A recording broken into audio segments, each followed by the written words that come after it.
And are you refreshed? Yes. Good. Now what? Supposed to be getting fewer and fewer, wouldn't you think? Hi. So I had a whole plan of what I was going to ask, but Yeah. I would like to just take a second and see what's the best question, I guess, that comes out. So I'll just start a little bit talking, and then I'm sure the best question comes out. Often, all the things you want to talk about are the same thing. Okay, nice. I give workshops, and what we do is we move our center of awareness, and we move it into our physical heart, where there's 2 sacred spaces, and we go in there. And I do workshops like this, and since a few weeks, I feel that I want to stop giving these specific type of meditations workshops and start something new or something else. And I heard you saying, let life surprise you. Yeah, so instead of like figuring out what I want to do next, I'm just going to let life surprise me. I really, really want to channel Source, purely Source, as much and uniquely as I am. I want to ask you a question. So you said you've decided you don't want to do that. Yes, I decided I So that doesn't leave you in the best open True. place. But knowing what you don't want does help you to identify what you do want. So what is it that you do want? I really want to be purely Source in these workshops without maybe a plan or... I mean, people do need to know what they're coming for. I could call them ascension classes or ascension calls or ascension something. And then just be Source without an outline of the specific workshop, what we do, without being overshadowed by a school, a dogma. I live in a Zen temple since 10 years. I'm a Zen nun, Buddhist. So, and I'm stepping out of there as well. I'm moving to Ibiza in November with my family.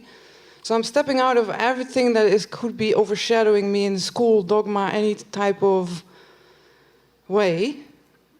But I don't know what's coming. So it's kind of scary, it's kind of exciting also, but it's a little bit like empty. Maybe I want my vortex to be really empty. Can I empty my vortex? That isn't what you want. Okay. That isn't what you want.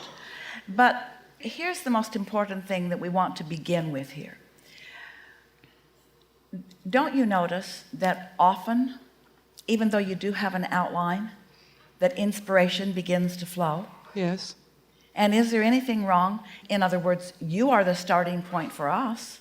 In other words, we're waiting for you to focus somewhere, and then we're responding to the focus that you have established.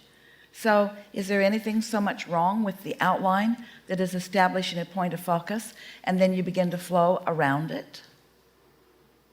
No, but your outline is Source, pure Source. My outline is kind of like dictated by a school or a dogma or Buddhism, Zen, whatever. It's. But did you hear us earlier talking about when you are focused in your now and you are really in tune with who you are, that the inspiration for the perfect offering always comes forth? In other words, don't look for the perfect environment before you can flow. Just flow wherever you are and make it the perfect environment. We're not saying that we think you should stay there or leave. That manifestation is really sort of irrelevant. We just don't want you to feel like you have to leave there in order to get what you want. And that was sort of evidenced by your words, I don't want to do this anymore, and we're asking, what is it that you do want to do? Because we know for sure that much of what's in your vortex you are allowing yourself to do. You're often in vibrational alignment. You're often intuitively flowing. Don't look for the perfect situation. Just enjoy it when it flows. Note it. Notice when it doesn't flow. Note that. But just keep leaning toward your awareness that it often does flow. Because if you want more of the good stuff, and a lot of it flows through you got to focus on the good stuff that's flowing. Yes?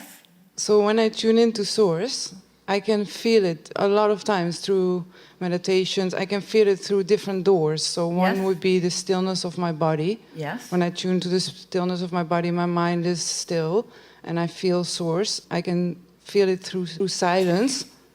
Yes. Inner silence, outer silence, doesn't matter. Silence, peaceful.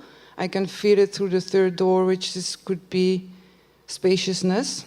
This one is a little bit more difficult, but when I tune into everything in space, Yes. I can feel it.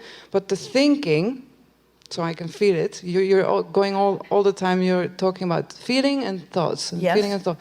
So feeling, I can feel source. But Yes. thinking, when you speak about source, are you speaking about source as being everything and also spirit? Or because there's dark sources, there's light sources, there's an infinite amount of sources? Well, when we speak of source, we're talking about that non-physical, inner being, pure positive energy, what you would call light source. But here's a distinction, because you're talking about how in the quieting of your mind you can feel. But we want you to think about those feelings of enthusiasm. That's source too. Those feelings of satisfying interest, that's source too. Because most people, and you've been trained that way a bit, most people who have been trained, and a lot have, think that source is in the quieting of the mind. We teach meditation because it is a wonderful thing when one quiets their mind enough that they release resistance enough that they allow their vibration to rise, because that's when those insights begin to flow. But when those insights flow, they're thoughts. And so often you think that you should do something about getting rid of those thoughts, because the thoughts for you seem to hinder that feeling of source. But we want you to feel and think the thoughts of source. You understand what we're saying? When you feel enthusiasm amidst your own thoughts, understand that what that means is your thoughts are blending with the way source sees whatever it is you are giving your attention to. There are no thoughts that are singular unto all of the universe. You are not going to think an original thought, but you may join with a thought thread or a thought stream that has been flowing, and when it comes into your realization, then you feel the confirming nature of it as source thinks with you. You're following? We've been teaching meditation for a long time, and we often say we would far rather find you in a state of appreciation than in a state of meditation, because while both are absent of resistance, in appreciation you are focused, while in meditation your mind is quiet. And so what you're reaching for, what you're beginning to branch out into, is that. Yes? Yes. Yeah. Something more? No. Really good. Thank you. Good.